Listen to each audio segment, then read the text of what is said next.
What if God was one of us?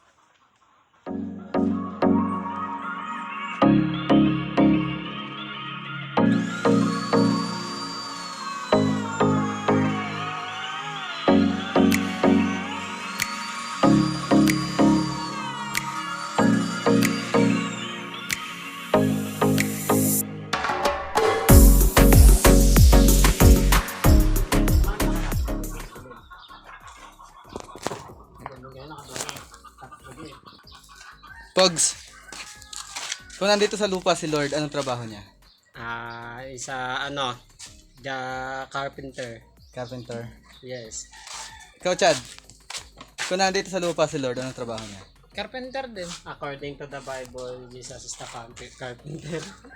Tapos siya yung nagbigay ng ng sukat ng arka ni Noah. And then Jesus Siguro is engineer. Jesus is the fisherman. Fisherman, pwede, no? Kung ako, tatanungin ako, akin eh.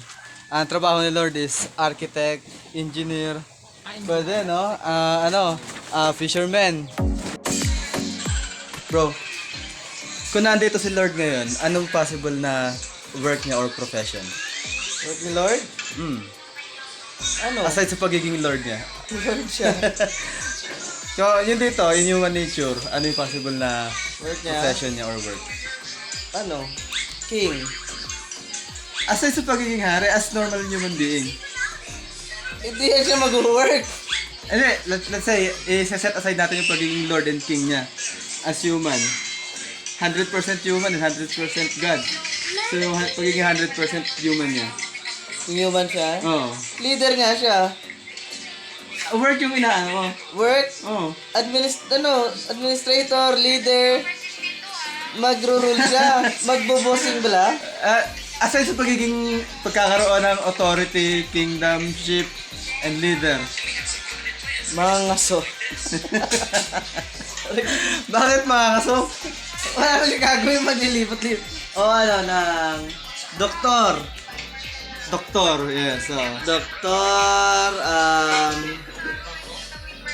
manghihilot. Bakit? Ophthalmologist.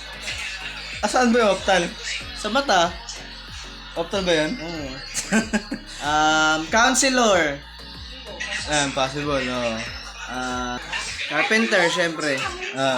Carpenter, pero hindi, kung siya, marami siyang tan dito sa mundo. I think madoktor na sa counselor and papamilya siya eh. Yung sa akin, Mag-aasawa siya. yung sa akin, mababa lang, ano? Yung akin eh. Engineer, architect, interior designer. Siya na yung gumawa ng mundo eh. Possible na yun. Ang gagawin niya dito sa mundo. Ayun lang. Nanahimik siya dun sa langit. If ano na nga eh. Meron kanta kasi na what if God was one of us? Yeah. Just a stranger on a bus. Ikaw, Len.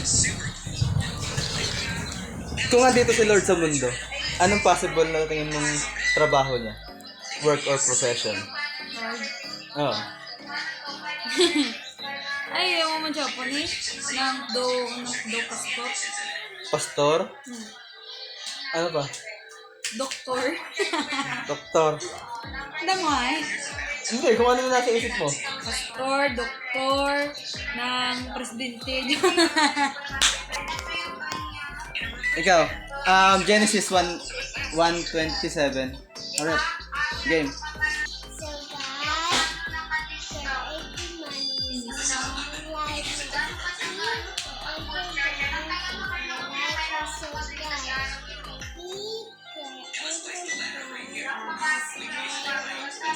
Very good araw. Oy! Oy! Diaper! Oy! Kiss na. Kiss. Pero hindi ko naisip na pwede pa rin pala talaga siyang mag-rule, maghari, maging administrator.